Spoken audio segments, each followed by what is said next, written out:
cromosómicas. Dado que las enfermedades cromosómicas se evalúan más de lo que sucede de los genes, aparte de los genes que están involucrados, que lo trabajamos primero. Porque es lo que tienen ustedes más cercano a lo que es biología celular y genética.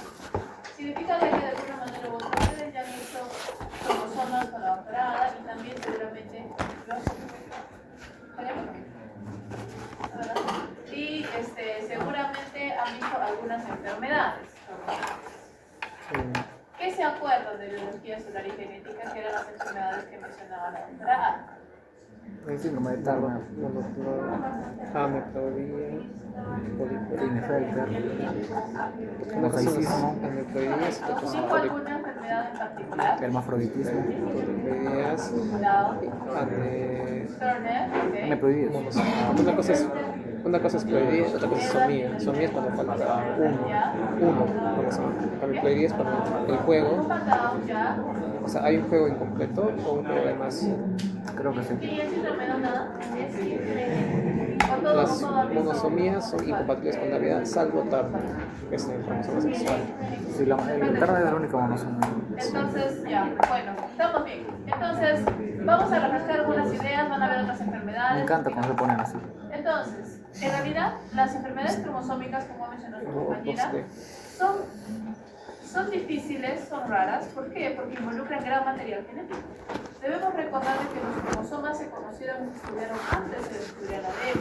Y eso es porque son visibles, microscópicamente visibles. Significa de que lo que se llama cariotipo. Si nosotros hacemos que una célula se divida, pero antes de que culmine su mitosis, la rompemos y vemos su interior, podremos ver los cromosomas en un microscopio. De hecho, a 100x se pueden ver muy bien los cromosomas y se pueden ver inclusive las bandas de una mayor o menor compactación del material genético, de lo cual reciben su nombre, cromosomas, cromo, color, ¿no? Y esos son los que se conforman las bandas donde se ubican los genes. Una banda tranquilamente puede tener 5 kilobases, incluso un poco más, 30 kilobases, ¿sí? 30.000 pares de bases. No hay ningún problema de que maneje esa cantidad de información, lo que significa que los daños van a ser monumentales. Por ejemplo, imagínense una translocación de un brazo de un cromosoma. Es algo equitativo a... ¿Ustedes han visto la película La falla de San Andrés? ¿Se acuerdan? Bueno, si no la han visto, es en base a hechos que podrían pasar. Porque la falla de San Andrés es una placa tectónica. Por lo tanto, si hay un temblor, puede romperse y separarse. En la película, que ya lleva todas las cosas al extremo, está en medio de una pista y la pista cantamos, ¿sí o no? Se parte completamente. Imagínense que no hay una pista de una casa. ¿Qué le pasa a esa casa? Fue, sí, definitivamente, se hizo pedazo. No puedo decir ni que se cortó a la mitad, se deshizo completamente. ¿Qué sucede si una translocación cromosómica ocurre justo en medio de un gen? El gen ya fue también, porque lo que se encuentra en su camino ya no será el resto del gen, ¿verdad? Es por eso que estamos hablando de mutaciones con gran cantidad de material genético. Y por lo tanto, como el material genético es una variable tan importante dentro de una enfermedad cromosómica, vamos a repartirlas o clasificarlas en grandes grupos. La primera va a ser las segregaciones equilibradas y la segunda, segregaciones desequilibradas. ¿Por qué segregación? Porque el origen de las enfermedades cromosómicas viene ahí, en una mala segregación. Las segregaciones que ocurren durante la mitosis o la meiosis, particularmente la meiosis, ya que los gametos, al no separar correctamente sus cromátides, son los que permiten que haya falta de cromosomas, exceso de cromosomas, unión fallada o crossing over fallado de cromosomas, etc. Entonces, el punto clave para producir las enfermedades será la segregación, ¿sí? Y en este caso, las segregaciones equilibradas son aquellas en las que no hay un cambio de dosis genética, es decir, vamos a tener inversiones, translocaciones e intercambios, pero que finalmente el material genético de la persona sigue siendo el mismo, sigue habiendo la misma cantidad, sigue habiendo 46 cromátides, sigue habiendo 23 pares de cromosomas, ¿sí? Pero en el caso de las segregaciones desequilibradas, la historia cambia. Significa de que vamos a tener sea un aumento o sea una falta de material genético. Esto debido a una mala segregación. ¿Por qué la pérdida o la ganancia de material genético es tan peligrosa? Porque en muchos casos vamos a tener que se necesita una dosis exacta de RNAs mensajeros para que los genes puedan trabajar y generar un fenotipo adecuado.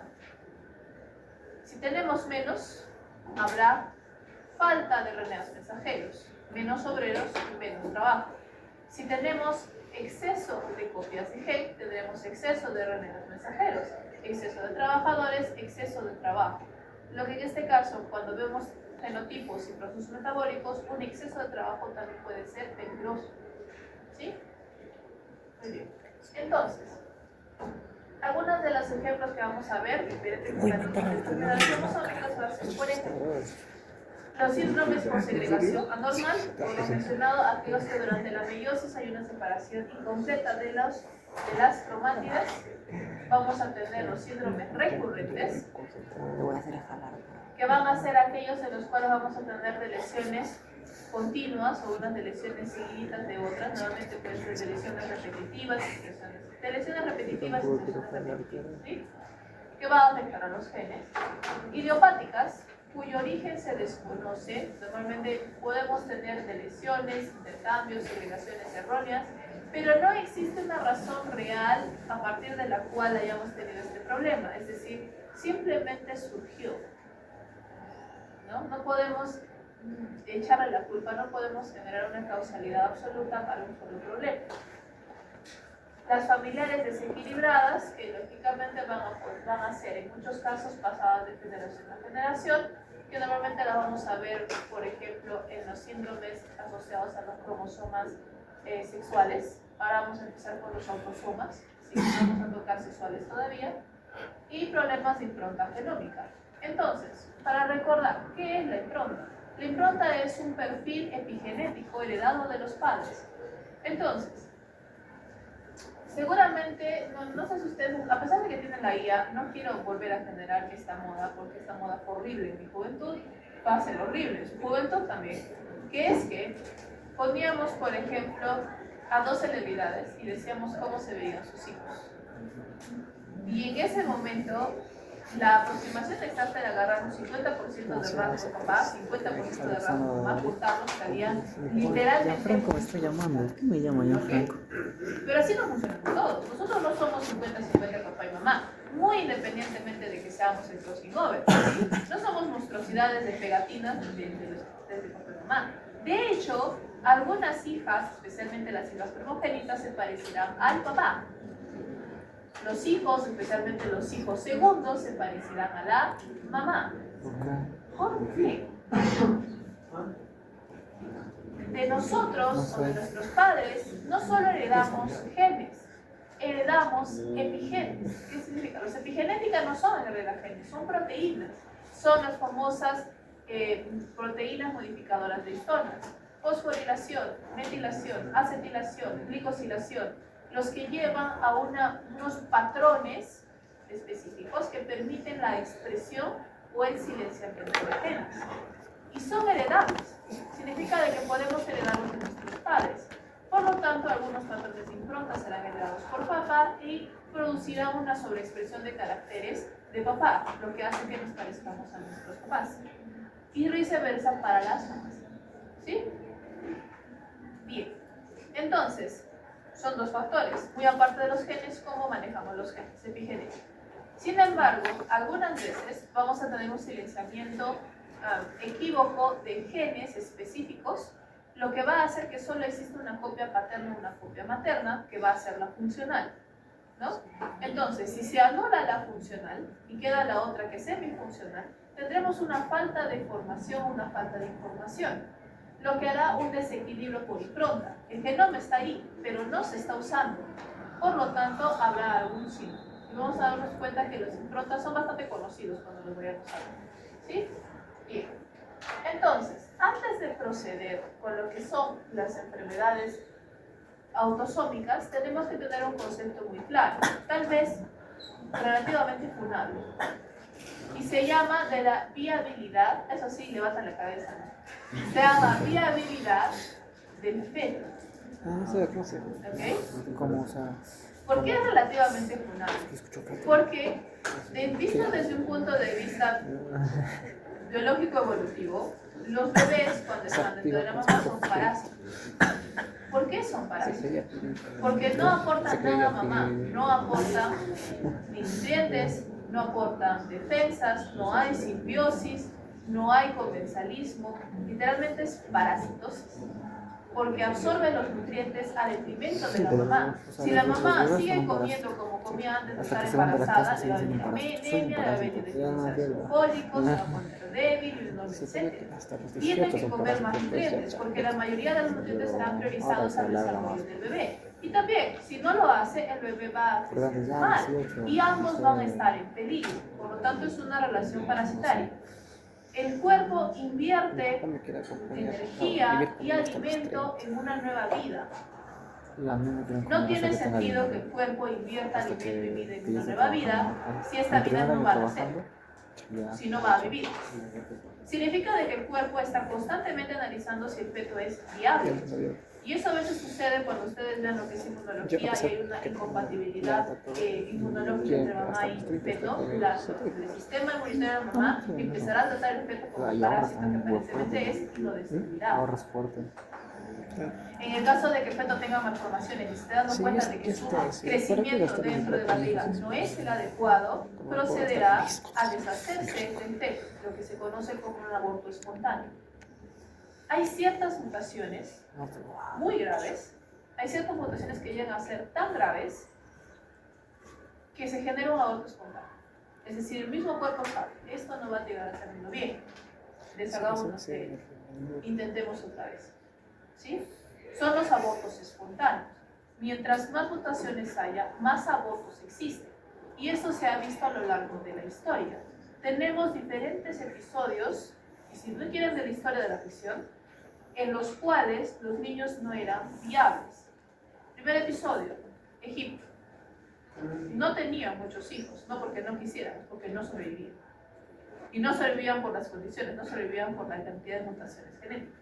Igual, muchos reyes alrededor de la época, estamos hablando siglo XVIII, siglo XVII, 1600, 1700, incluyendo, por ejemplo, Luis XIV, incluyendo Enrique VIII, incluyendo todos ellos, que desesperaban por tener un hijo varón y a duras penas tenían una hija mujer. ¿Qué sucedía? En estos casos había tal cantidad, en primer lugar de endogamia, porque la mayoría eran primos primeros y primos segundos, por lo tanto se acumulaban mutaciones genéticas. Algunas mutaciones genéticas asociadas a los cromosomas sexuales son bastante inestables en los varones, porque solo tienen un cromosoma X. Por lo tanto, son menos, puede que tengan una menor probabilidad de supervivencia que las mujeres, que tienen dos cromosomas X. Por lo tanto, en esas parejas, cuando tenían un hijo varón lo perdían rápidamente por aborto espontáneo y las hijas sobrevivían y se llenaban de hijos, pero no tenían descendientes varones, por su endogamia. ¿Dónde más han visto esto? Curiosamente, ya entrando un poquito para despertarlos, curiosamente en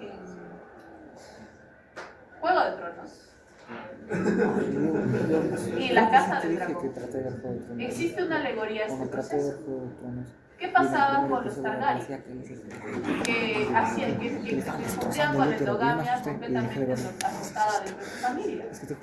¿Se acuerdan? Decían, los jinetes de dragones no pueden tener hijos. Y cuando tenían hijos, sus hijos como salían. Deformes, como dragones. Sus hijos no salían. ¿Sí? Sus hijos salían débiles, sus hijos salían dementes. Eso era directo del endogamia. Y en el caso de los dragones era una alegoría a la pérdida de hijos justamente por la endogamia. Que sucedió mucho en la época del siglo XVII y XVIII, en la que se basa Juego de Tronos. Bien, teniendo esa idea clara, pues es relativamente funable, porque explicándolo es un proceso natural esperado. Ahora viene lo inesperado, ¿no? Cuando viene la historia genética, tenemos un caso en el que el médico, claro, la clásica caso ético, ¿no? En el que el médico sabe que el niño va a nacer mal, que no va a sobrevivir a los 5 años de vida, y es su deber decirle a los padres, ¿sabe qué? Su hijo no va a sobrevivir a los 5 años de vida, va a tener este y este problema, está avanzando hacia ese punto, yo le aconsejo a usted que termine el embarazo. Le aconsejo, porque obligarle no puede. Significa que los padres, al final, si deciden no culminar el embarazo, bueno, verán, ¿sí? Igual, al revés. Normalmente también van a encontrarse situaciones, si es que hace la historia genética de este tipo, en el que digan, bueno, sí, su hijo va a tener algunos problemas genéticos, pero completamente viables, manejables, inclusive, no tiene por qué asustarse. No sé, usted va a poder ayudar a su hijo, va a poder, sí es cierto de que le mandan a sacrificio, pero biológicamente va a crecer bien, va a tener una buena esperanza de vida. Y a pesar de ello, los padres deciden terminar el embarazo. También están en su derecho. ¿Sí? Lo que no estaba en su derecho es que cuando ya nació, lo dejen morir. Eso es lo que no está en su derecho. Entonces, normalmente por eso se decide antes. Obviamente eso es cuando se puede hacer un privado prenatal, porque cuando es prenatal ya fue, ya nació. Entonces, en este caso, es la iglesia. ¿Por qué lo menciona así? Y van a ser muertos. Hidrocefalia. No, hidrocefalia es ¿qué hacen con hidrocefalia? Sí, solo su catéter. No, sí. Pero anencefalia, todos hacen muertos. Sí, pero no puedo seguro. Tienes que ir a algún grado. Tenía una pinta de la. ¿Qué cosa? Está muy bueno. No he visto eso. Vean el dibujo de Chise. Dale dos sombras, pues. ¿Qué? Estoy grabando tu dibujo. Ah, chucha. Está piola. Así es, pa. Para el canal, para el canal. Mis 20 suscriptores están esperando este video con ansia. Tienes 100, ¿no? Sí, tienes 100, ¿no? Toda la promo. A duras penas mis videos llegan a las 200 vistas. Para decir, chicos, hay una emergencia. Ay, Y para la próxima clase tenemos otra vez así el inicio. bueno. A mí no. La aneuploidía, es decir, una mala celebración en la cual adquirimos una copia adicional de un problema cromático, teniendo una famosa trisomía, dentro de las cuales vamos a tener la más común, la trisomía 21, que ustedes la conocen como el síndrome de Down. Sin embargo, también tenemos la trisomía 18 y la trisomía 13. ¿Por qué el síndrome de Down es la más común? Porque es la más viable. En realidad afecta a uno de 850 niños nacidos. Considerando la cantidad de niños nacidos en Arequipa, más o menos 1.9 niños, o sea, casi 2 niños por año pueden tener síndrome de Down en Arequipa. Relativamente alto, considerando que somos una región pequeña. Se imaginarán a nivel Perú, a nivel mundial. En este caso, la trisomía 21, como su nombre indica, es una copia adicional del cromosoma 21. Este cromosoma es un cromosoma pequeño y telocéntrico.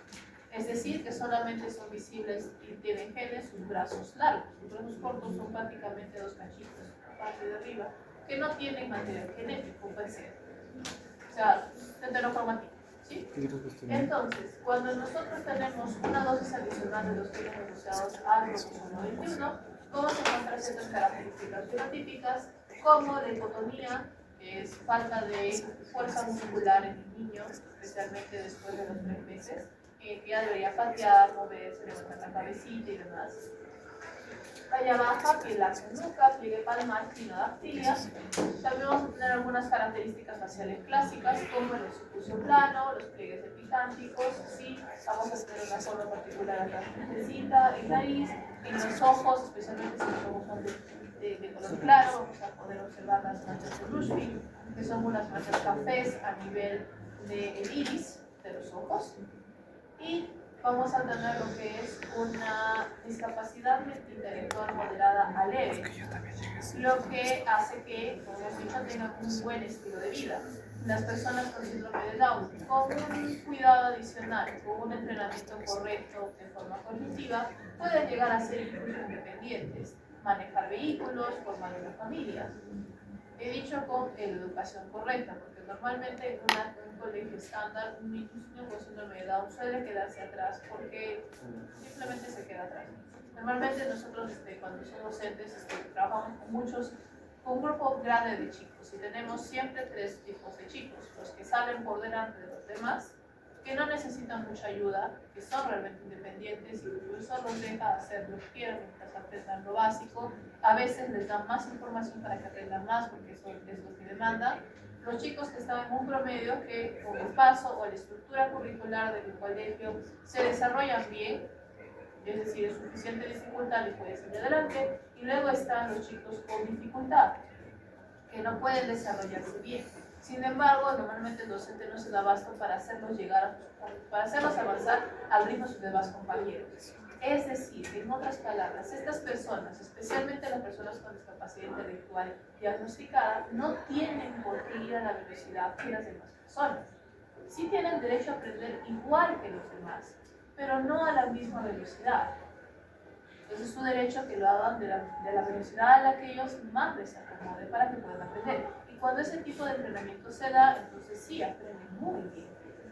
Las personas con síndrome de Down pueden entender las cosas muy bien.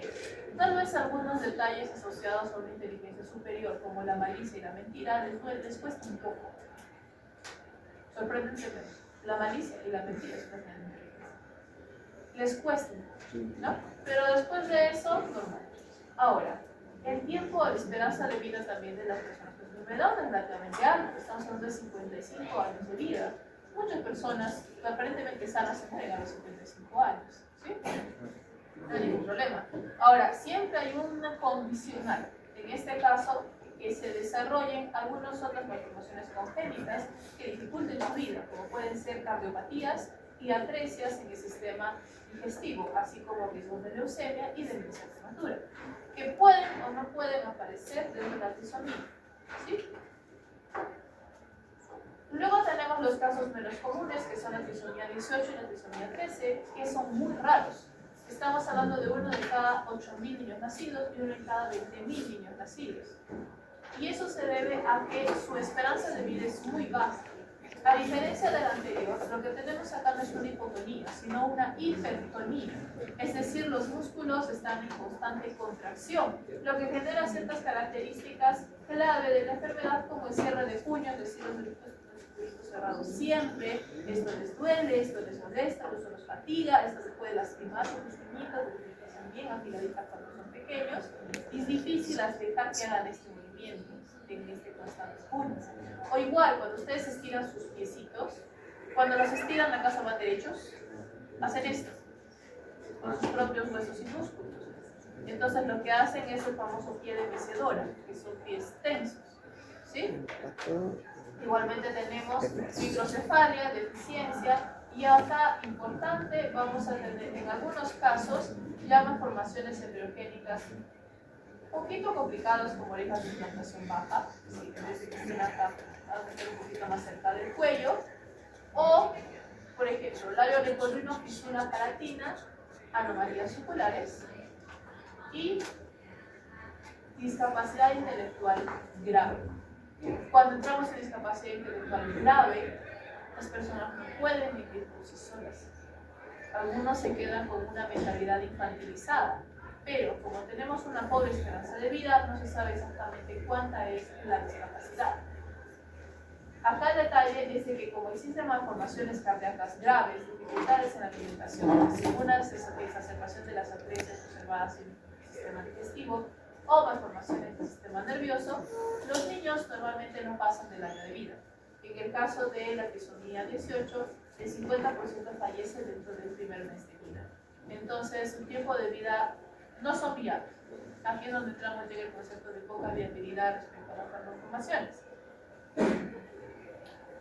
Ustedes entonces han visto, por ejemplo, en embriología lo que es sistema, ya está en el sistema cardíaco, ¿sí? En embriología. Entonces, más o menos tienen idea de lo que son algunas malformaciones, como lo que son malformaciones de válvula atrial, lo que es la recirculación sanguínea, malformaciones en la válvula ventricular, lo que es una falta de fuerza en el corazón, malformaciones en lo que es la capa íntima media de las arterias, por lo tanto una pérdida de presión arterial, etc. ¿Sí? Estas malformaciones hacen de que el corazón, que es una bomba muy específica, se esfuerce más o se esfuerce menos, lo que eventualmente va a llevar a otros problemas anexos y que por lo tanto reduce mucho el tiempo de vida del bebé dependiendo de cuántas malformaciones en las válvulas cardíacas se puedan tener, entre otro tipo de cardiopatías. También puede ser un músculo, un músculo cardíaco acrecentado, fibrosado, delgado, también existen estos desechos, ¿no? Vale, entonces, normalmente el síndrome de Down va a tener una supervivencia del 21%, especialmente cuando tenemos problemas como la fístula traqueosofágica, la atresia duodenal y las cardiopatías. Recién van a entrar al sistema digestivo, pero la fístula traqueosofágica y la atresia duodenal se definen como interrumpir el desarrollo del tubo digestivo. Entonces, el sistema digestivo es algo sorprendente porque literalmente es un tubo gigante que entra y sale del cuerpo. Porque con él comemos, así que los alimentos que vienen de afuera también tienen que salir lo que no consumimos. No se podrían imaginarse una situación en la que pueden comer sin comer, es decir, tragan la comida pero nunca llega a su estómago, o una situación en la que nunca pueden evacuar porque sus heces nunca salen de su intestino. Esas son las atresias. Significa de que el desarrollo del esófago de los intestinos está interrumpido. Puede estar interrumpido de mil maneras. Una atresia esofágica es cuando el esófago se interrumpe antes de llegar al estómago y el estómago está desconectado del esófago. Por lo tanto, no puede comer, no puede tragar, no puede digerir.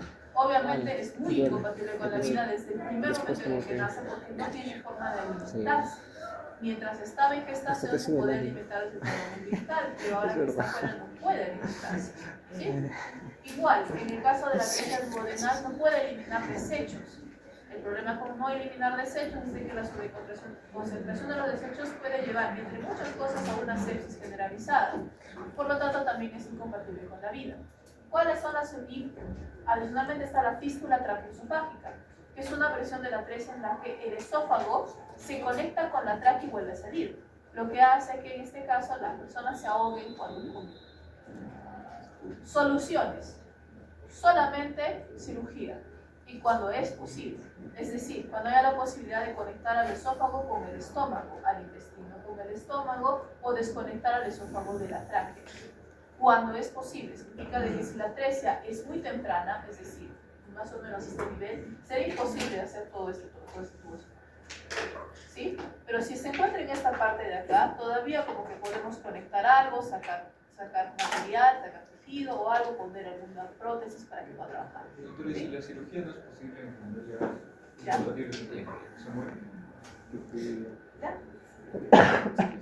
Lamentablemente por eso la supervivencia se puede reducir un 21% en esos casos particulares, ¿no? Sorprendentemente, el síndrome de Down se ha asociado tanto a la madre como al padre. En el caso de las segregaciones, la segregación errónea puede ocurrir en la madre en la meiosis 1 y se descubre también en el padre en la meiosis 2, lo cual es muy lógico. Normalmente está asociado el síndrome de Down a una edad tardía de embarazo en madre. ¿Qué sucede? Si bien la mujer ya tiene la cantidad de óvulos definido desde el momento de su concepción y no desarrolla más de lo que tuvieron en el principio, el cuerpo es capaz de seleccionar aquellos óvulos que son viables de aquellos que no lo son y solamente llevar a término o desarrollar o madurar en cada ciclo, de ovulación determinados óvulos viables. Sin embargo, este mecanismo se va debilitando con la edad. Solamente vamos evolucionando todo lo que lleva mayores probabilidades de que en una de esas un óvulo más segregado finalmente sea fecundado, lo que va a llevar a la enfermedad. Es por eso que a partir de los 35, 40 años, las probabilidades de generar síndrome de Down en una mujer se elevan de forma exponencial. Sin embargo, en el varón también es posible, especialmente en edades avanzadas. Para el varón no son ni 35 ni 40, estamos hablando de 55 y de 60. ¿Por qué? El varón empieza a producir espermatozoides desde los 12 años y puede producirlos sorprendentemente hasta los 70 años. Pero es diferente cómo los produce. Recuerden que los tubos seminíferos tienen células madre, que son los progenitores de los espermatozoides por división celular. Pero como hemos mencionado al inicio del curso, la división celular es un arma de doble filo.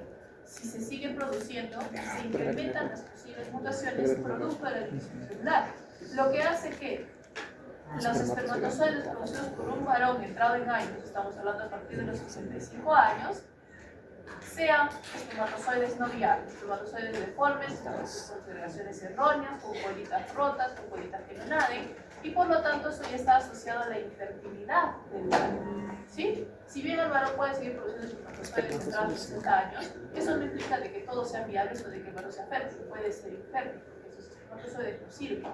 Sin embargo, en algún momento es posible de que la meiosis no se produzca un espermatozoide incorrecto que al final termine fecundando un óvulo normal y otra vez se produce la testosterona, ¿no? Okay. Habíamos hablado acerca de algunos rasgos dismórficos, como hemos dicho, especialmente en la nariz, que tenemos una achatada, la frente prominente, los ojos más pequeños y más separados. Acá tenemos las manchas de Rushfield, que son como unas manchitas a nivel del iris. Normalmente solo son notables en ojos claros, los cafés no se notan, a menos de que los veamos como un tipo especial.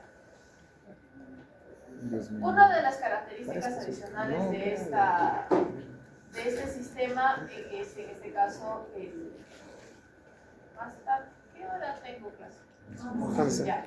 Es en este caso el cromosoma robertsoniano, que se produce en un 4% de los casos de síndrome de Down y que se basa en el esconder a nuestro tercer cromátido 21. La escondemos. ¿Con quién? Con el 14. Entonces, acá tenemos un cromosoma también telocéntrico, que es el cromosoma 14, que significa que su brazo largo es largo y que su brazo cortito es una antenita que solo tiene material genético no codificado.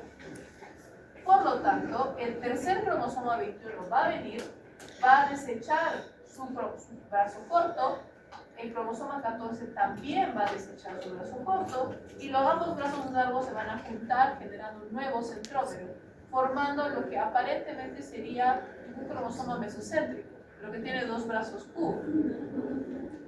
Cuando nosotros hacemos el conteo del cariotipo, contamos 46 cromosomas, pero tiene síndrome de Down, 46 cromosomas. Pero tiene síndrome de Down, 46 cromosomas. Es porque el tercer cromosoma 21 se está enmascarando con el cromosoma 14. ¿Sí? Es un pseudo equilibrado. No es realmente equilibrado, pero parece que es desequilibrado porque tenemos una tercera copia 21 todavía, solo que está oculta. ¿Cómo se lee esto? 46XX o XY, RO, del cromosoma robertsoniano, ¿entre qué cromosomas? 14-21, brazo Q10 del 14, brazo Q banda 10 del 21, que se unen en ese punto, más 21, porque tenemos igual un tercer 21. Algunos casos, esto se puede producir 14-21 o 21-21, ¿sí? También se puede producir 21-21, pero el más común es 14-21. Luego tenemos los síndromes cromosómicos recurrentes, donde vamos a tener complicaciones o de lesiones una seguida de la otra en un espacio cromosómico relativamente elevado y que pueden estar asociadas a retraso en el desarrollo, discapacidad intelectual, rasgos dimórficos y malformaciones.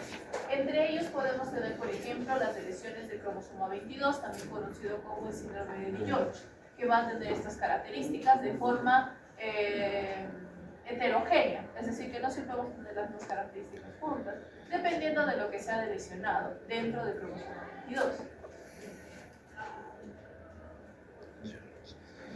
Y finalmente, al fin, tenemos el famosísimo Kriusha, que me han puesto en su examen.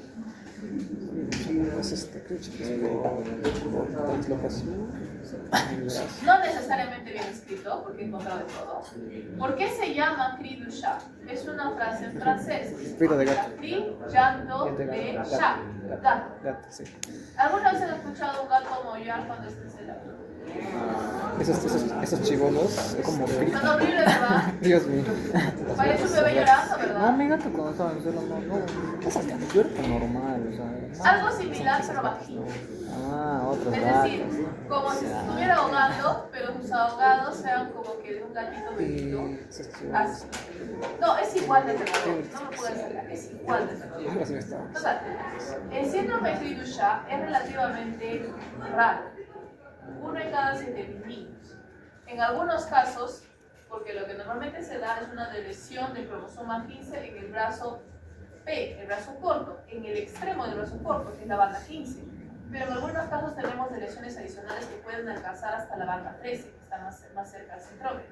Lo que va a hacer que tengamos ciertos aspectos adicionales al retraso mental y al motivo del gato, que pueden ser microcefalia, hiperterrorismo, implantación baja y una mayor discapacidad mental, en donde estos casos de lesión mayor son mucho más raros, estamos hablando de 1 en 15 niños nacidos.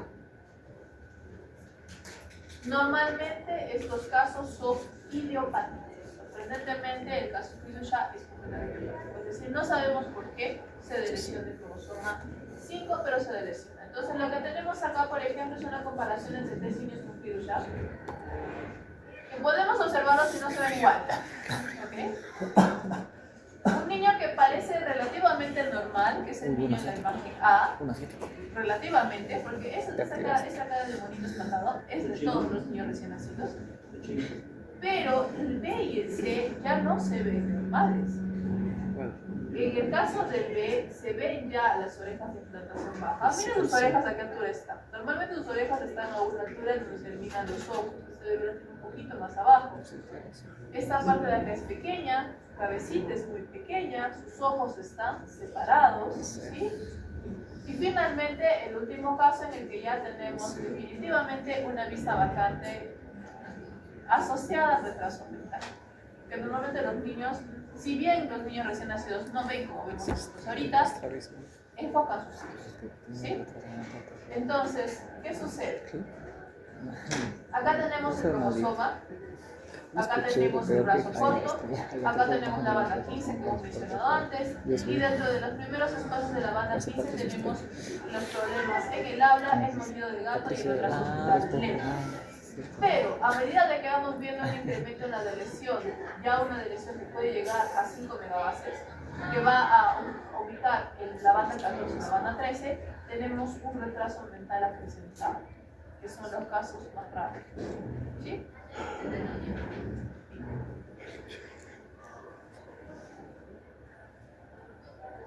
Finalmente estamos con los síndromes de impronta genómica. Entonces habíamos dicho en un principio que la impronta genómica es un proceso epigenético, que si bien no hay un desequilibrio genético, es decir, todos los genes están ahí, no son accedidos o son silenciados debido al perfil epigenético heredado de uno de los padres. Específicamente no se silencia todo el cromosoma, se silencia unas zonas de genes importantes que al ser silenciados en uno de los padres se quedan con una sola copia. Usualmente una copia con menor actividad que la del otro padre que está silenciada, lo que va a llevar a ciertas características. Dentro de estas, por ejemplo, y asociada al cromosoma 15, tenemos dos síndromes, dependiendo si estamos silenciando el cromosoma materno o el cromosoma paterno. En donde tenemos el síndrome de Prader-Willi y el síndrome de Angelman. ¿Por qué son intercambiables? Porque lo que vamos a ver es que acá tenemos, ¿no?, la cromática 15, copia materna, copia paterna. La materna es la rosada. Lo que vamos a tener es que en el brazo largo del cromosoma 15 vamos a tener un silenciamiento del cromosoma paterno que está en azul, lo que va a llevar a Prader-Willi, es decir, solo las copias maternas están activas, que son deficientes, y acá tenemos el cromosoma 15, cuando la copia materna está completamente silenciada y los genes del paterno son ligeramente deficientes, tendremos el fenómeno de Angelman. ¿Sí? ¿Por qué se caracterizan estos dos? Primero vamos a ver las características físicas. Acá tenemos un niño con Prader-Willi, que es la imagen A, y como pueden apreciar, tiene hasta ciertos rasgos femeniles. Tórax angosto, caderas anchas, manos y pies pequeños, ¿sí? Hipogonadismo, porque sus gónadas son muy pequeñas. De hecho, todos estos rasgos son causados por el hipogonadismo, que es una característica de Prader-Willi. ¿Cuáles son las gónadas masculinas? Los testículos. ¿Por qué son importantes los testículos? Porque producen testosterona, hormona masculina o hormona androgénica. Hormona necesaria para que los varones puedan crecer más, tener más fuerza, tener un tórax más ancho, caderas más angostas, puedan generar barba, desarrollen una voz más grave, ¿sí? Son aquellas, la producción de testosterona es aquella necesaria para la diferenciación sexual, que normalmente se da cuando los niños alcanzan la adolescencia, empiezan a producir testosterona, estamos hablando de 12 años de edad, donde ya podemos separar niños de niños, ¿no? Porque antes, si los vestimos igual, es difícil separarlos unos de otros.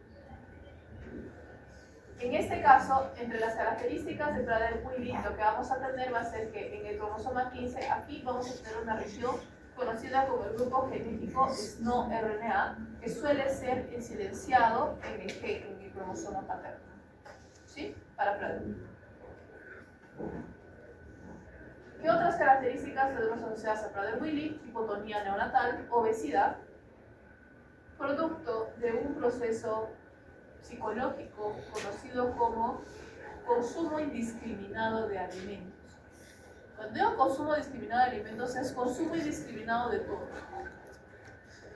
Papel, uñas, dedos, carne, pelo, hasta lo que no se puede comer. Es una necesidad, ¿sí?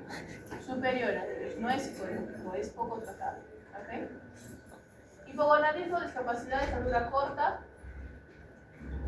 Tenemos un 70% de silenciamiento o de lesión, que como hemos dicho, la zona SNO-RNA, que es de la banda 12.2 y 13, y quedando una información genética únicamente de la mamá. Y en el caso de Angelman tenemos la falta de otro gen que es el V3A, que es entonces la pérdida de V3A por parte de mamá, vemos solo con la copia de papá. Y tenemos aspecto facial peculiar, baja estatura, discapacidad grave, convulsiones, risa incontrolable no provocada, hipopigmentación, es decir, cercano al albinismo. Y como pueden ver, esta línea con Angelman va a tener el opuesto a las características presentadas por el niño de Prader-Willi. ¿Sí? Su cabeza es un poco más grande, cuadrada, como hemos dicho, está constantemente sonriendo, así, bueno, no exactamente tipo Joker, pero Joker, es decir, que esos niños, hasta con una persona llorando, van a sonreír. Y va a ser completamente involuntario, no es psicológico, es involuntario. La gran diferencia en Joker es que Joker era un proceso psicológico, porque él desarrolló una risa a modo de un mecanismo de defensa por su pasado traumático, aparente, que al final no pasa nada, pero en este caso es involuntario, ¿sí? Incluidas convulsiones, los dos pueden estar asociados a hipertonía muscular. Tenemos algunas características un poco más androgénicas, como son las manos y pies grandes, el tórax más desarrollado y, como hemos visto, faltan características de desarrollo femenino, que normalmente se le otorga de la mamá. Es por eso que también adquieren, ¿no?, el nombre de Angelman, los hombres ángel. En este caso siempre sonríe. Normalmente van a tener una hipopigmentación, por lo que van a desarrollar piel clara, cabello rubio, por falta de exposición de melanina, y van a estar siempre sonriente y van a tener características androgénicas, no específicas. Entonces, por eso es que recibe su nombre como tal. Hasta aquí alguna pregunta. Ah, sí. Y acá abajo lo que podemos ver es el silenciamiento del GV3A del caso de la región materna. ¿Por qué es importante? Porque podemos ubicar el V3A no solo por influencia genética. Puede haber una lesión en V3A y vamos a desarrollar algo. Puede haber una disomía uniparental, es decir, por mala segregación cromosómica, uno de los gametos, en este caso el óvulo, no tiene el cromosoma 15 y por lo tanto el cromosoma 15 del padre, así como el non-homólogous enjoining, va a tratar de recomponer la cantidad de cromátides necesarias y va a ser una copia de sí mismo, lo que se conoce como una disomía uniparental, que es lo mismo que necesita la copia de mamá, son dos copias de papá, vienen siendo dos copias de papá. ¿Sí? ¿Alguna pregunta para allá? Ya.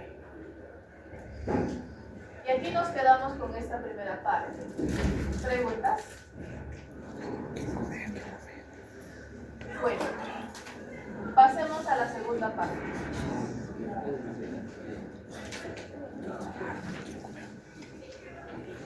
El principio. Chiquito.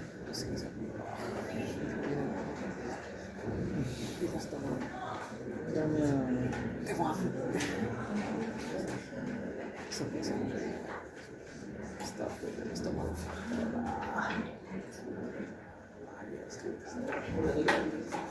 No.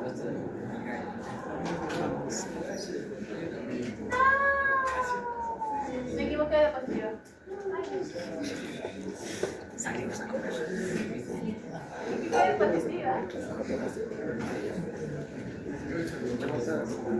¿Tú crees que Nada me va a detener. Rafael Leao? No, nada me va a detener.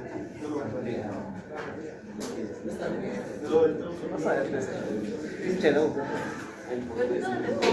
Sí, porque es que siempre sale sonriendo en todas las películas. ¿Ah? No, cuando hace gol, cuando se cae, ¿no? ¿Listo?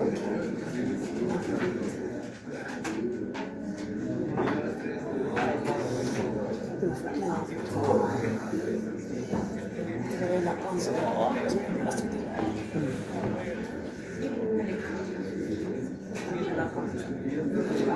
Me da nada. Ah, la panza, la panza. ¿Cómo que bien? Por hambre. Por hambre. No, se siente bien. Haciendo tocino, güey. No, qué hambre. Tengo hambre. Quiero una empanada. Una empanada. No, porque comida no. ¿Vamos a la pausa empanada? Despacito. Pensaba que iba a alcanzar hasta el almuerzo, pero no. Eso que se viene bien, o sea. Eso que se viene bien. ¡Oh! Siempre se viene bien. Pero tengo un hambre ahora. ¿Qué razón del uso relativo me va a hacer?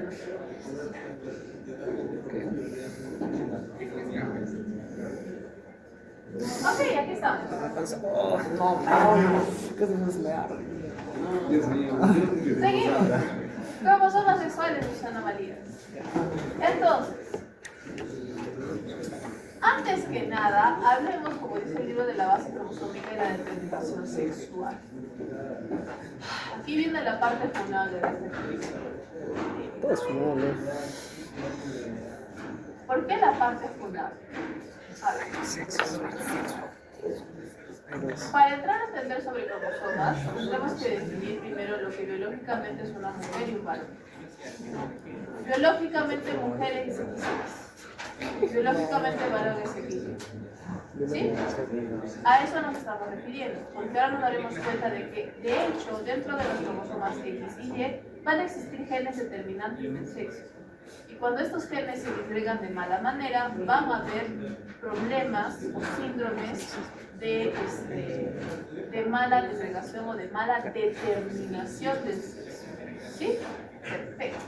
Entonces, ¿qué sucede? Uno de los primeros conceptos que debemos tener es que todos nacemos con un default. ¿Qué es un default? Un predeterminado. Y el predeterminado es el desarrollo de gónadas femeninas. ¿Sí? ¿Qué significa?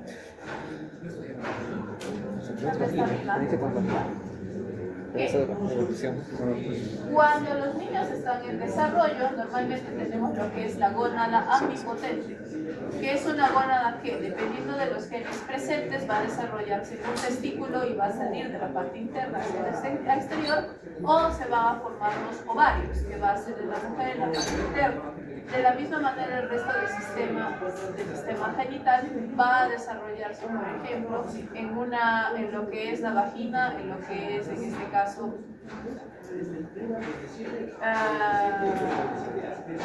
no, ya se fue. Y en el caso del varón, el pene, ¿sí? Pero al final del día, ambos son generados por el mismo punto embrionario original. Si no tenemos ciertos genes, se desarrollará el sistema reproductor femenino. Eso significa que la presencia de ciertos genes hará la diferencia para reproducirse el sistema genital masculino. En este caso, estos genes están, por lo tanto, encontrados en el cromosoma Y, que son los que determinan al varón. Específicamente el cromosoma Y, que por si acaso es un cromosoma melanocortino. Se me perdió. A ver. Ya. No, más arriba, más arriba. El cromosoma Y es un cromosoma. Ay, ¿dónde se me han perdido? Ya, acá. El cromosoma Y es un cromosoma chiquito. No, de verdad, fuera de broma, se me perdió. ¿Dónde está? Página 216.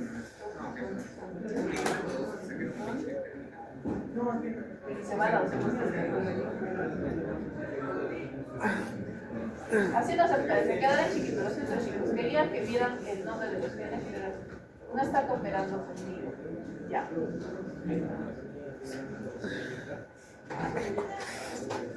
Ya, entonces acá tenemos el cromosoma Y. Y lo que vamos a tener es el brazo corto y el brazo largo, brazo P, brazo M. Bandas, banda 11 y banda 12. Nada más, lo dije que es chiquito. El banda 12 es heterocromatina, no hay nada. Pero la banda 11 va a tener los genes de determinación sexual, dentro de los cuales vamos a tener dos regiones importantes. La primera región, que es el SRY, que es el determinante del desarrollo testicular y la disgenesia gonadal. ¿Qué significa eso es el desarrollo testicular? Entonces, acá vamos a ver más rapidita mejor. Eso está otra vez acá arriba.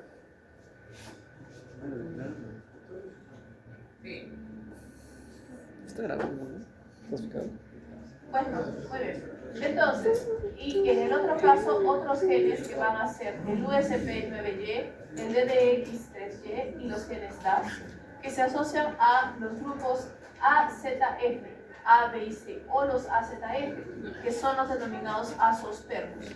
Entonces, el SRY es el que determina la formación de las gónadas en testículos para la producción posterior de testosterona y, como hemos mencionado en un caso anterior, lo que es el desarrollo de las características masculinas externas. Y por otro lado tenemos los AZF, que son los genes asociados a la zoospermia, mejor dicho, a la espermatogénesis, que son necesarios para que existan las células progenitoras de los espermatozoides. Por lo tanto, ya podemos imaginarnos a dónde va esto. Si nos falta SRY, no tenemos desarrollo de testículos y no tenemos desarrollo de testosterona.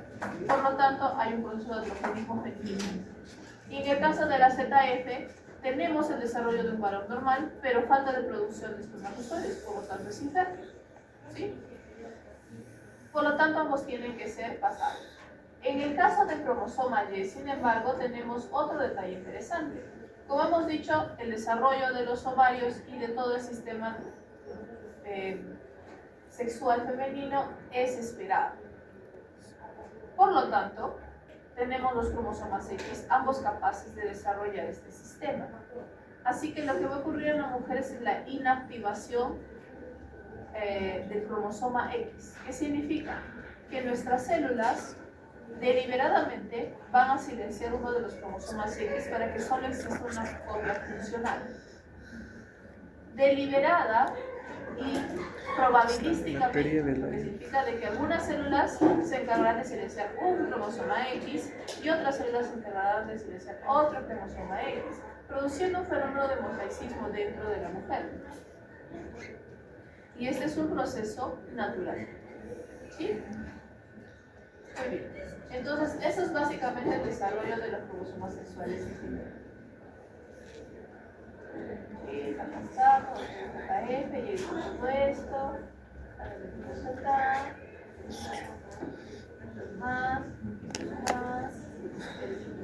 ya hemos dicho desarrollo de DF, ya. Muy bien. Entonces, acá entramos a lo que son los trastornos de determinación sexual en los que van a ocurrir algunos problemas. Por ejemplo, puede ocurrir un crossing over en el meiosis 1 en el que los genes SRY y TDF pasan al cromosoma X y el cromosoma X es el que pasa al espermatozoide y ese espermatozoide es fecundado. En teoría es una mujer XX, ¿verdad? ¿Aló?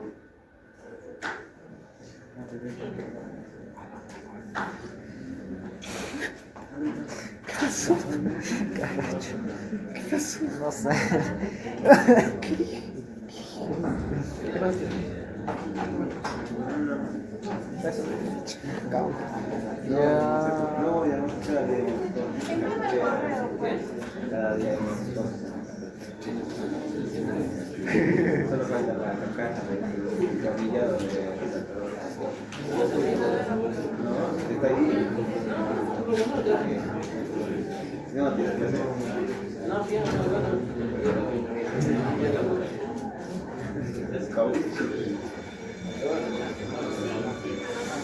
Vamos a mi casa. Vamos a mi casa. Mauricio, mueve.